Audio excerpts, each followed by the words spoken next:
Okay, so I'm gonna do kind of a comprehensive go-home video for Rune. So I've got the e-collar. I wanted to go over how to turn it on and all the different buttons. Just in case, I know like you guys had this before, but just in case you need a little refresher. So you can see there's a red dot on your collar and a red dot on your remote. You're just gonna touch those together and it'll flash green for on and, oops, if I can match them up, red for off. So we're gonna turn that back on. You have a plug right here, and that is how you charge it. If you're taking this off every night and turning it off, you should only have to charge it every other night. As far as your remote goes, on the back there's this big L button. It says on, off, and light. You wanna press and hold that down, and that is how you're gonna turn your your remote on and off. And then, anytime we're gonna be working with your black and red S buttons. We're at a level 13. Changing the levels is the dial on the top. Once you go up to 100, it just says high, and it goes all the way down to 0. So we'll just start at 15. And then as this is turned on and charged, it's gonna be blinking green. Once it starts dying, it'll start blinking orange, and then it'll just turn off when it's fully dead. So your black S button will stimulate at the level on the screen. Your red S button just below that is a boost of 5, so it goes up to 20. And just when I'm holding it down. Now, if I were to turn my dial up to 20, and let's see right there, and then hit my red button, then it would be up to 25, but it doesn't go up the more times I press it. It just stays 20 from what's on the screen. So every time I tap the button, then both the remote and the collar light up. If I press and hold the button, this means I'm continuously stimulating. So the collar is stimulating at 15, at level 15, the whole time I'm pressing my button down. And this will time out in about 12 seconds. When it does time out, you can see I'm still holding my button down, but the lights have turned off, so that means he's no longer feeling anything. So I would have to release the button and re-press it down. So the 1D up at the top just stands for one dog. You can program this to be connected to 2 remotes, so it would have a 2-dog unit. And then the C just stands for continuous.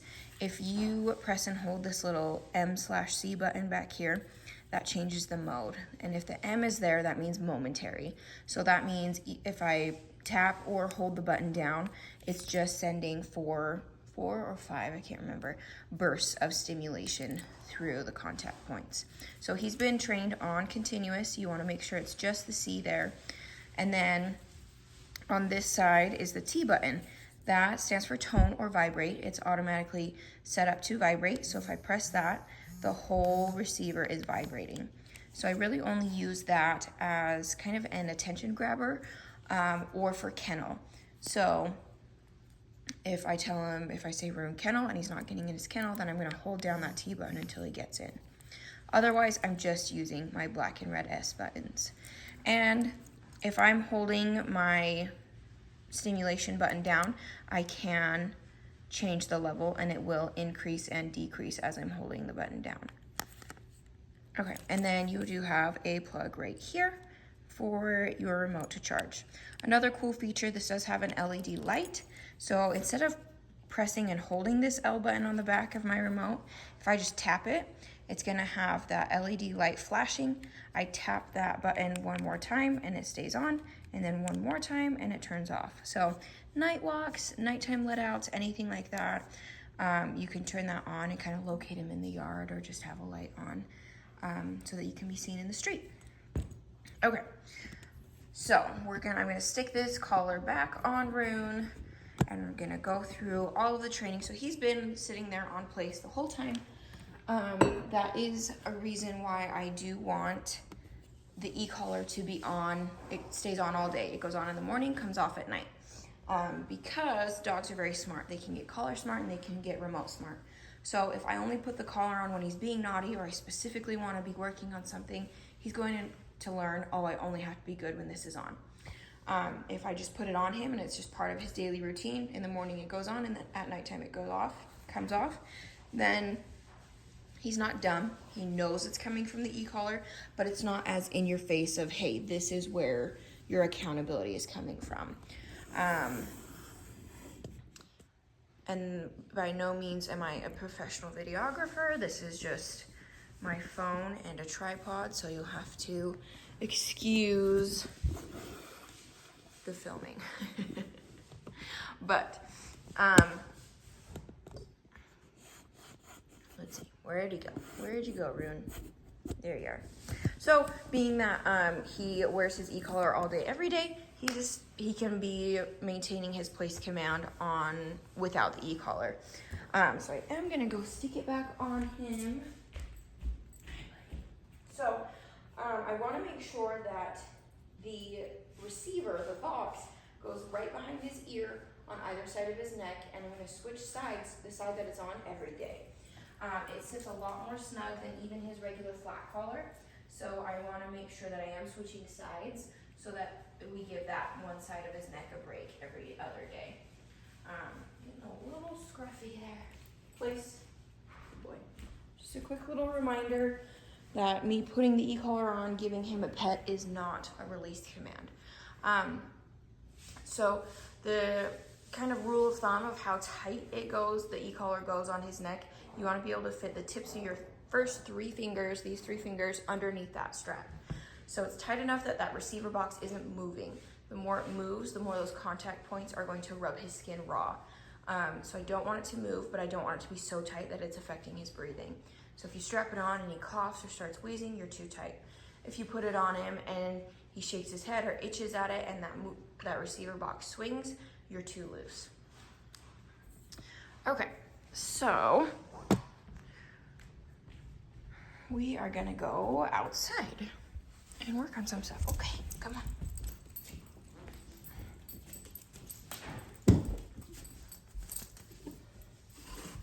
All right, I'm actually gonna set you guys up right here so you can kind of watch the weight process again from a different view.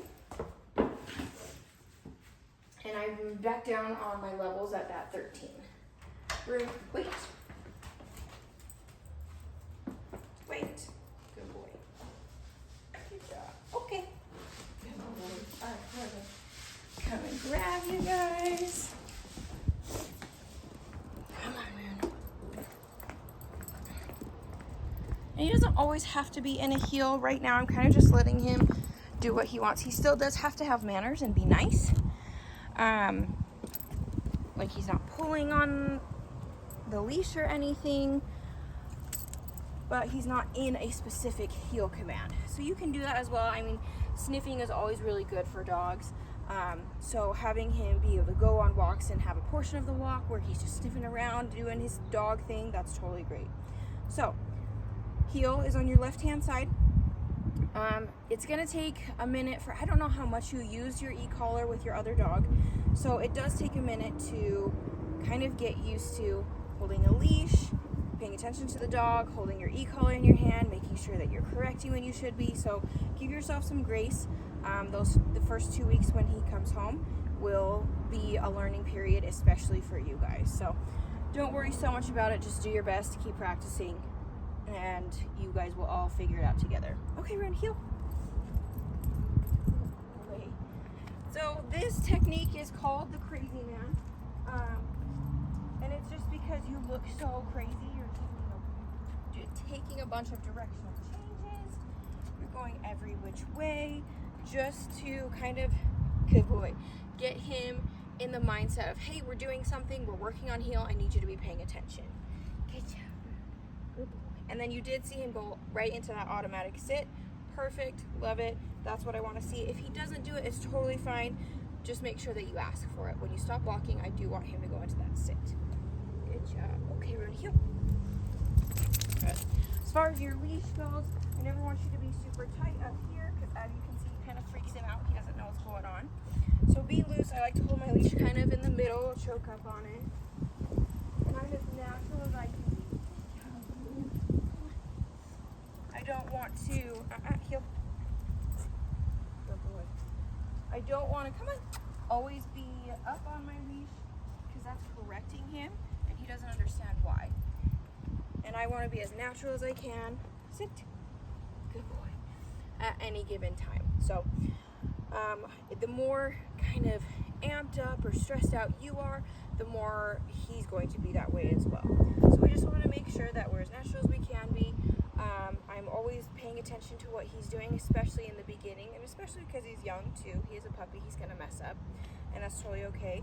But I am always going to be paying attention to what he's doing so that I can set him up for as much success as possible.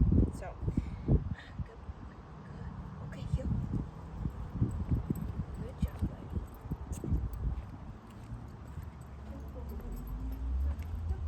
I don't want him to get too far away from me. So if he does get too far away, I'm going to kind of change directions a little bit, get him back into that heel position. Sit. Good. Different commands are going to be different on your e-collar. Some you're going to tap until he does it, sit. Some you're going to hold down until he does it. So if he has to move, your come, heel, and place, he has to move to complete the command. Sit. Those are going to be your continuous. You hold your button down until he does it. Place, I'm going to hold my button down until all 4 feet are on the bed. Come, I'm holding the button down until he starts coming to me. Heel, I'm holding the button down until he's back in heel position. Your non-movement commands, your wait, sit, and down, those are just taps. So you kind of see me correct him a couple times for sit because he kept popping up. He's so excited. Every time I say sit, I'm just tapping the button. So it's sit, sit, sit until he's back sitting. Good job, buddy. Sit, sit, sit. And this is really great. I'm actually kind of glad that he's messing up right now because then I can show you kind of real time how I would work through him getting up and correcting, or him getting up before he's been released. So working on adding distance, working on building up distractions, doing all this stuff under heavy distraction, no distraction, that kind of thing is kind of the goal.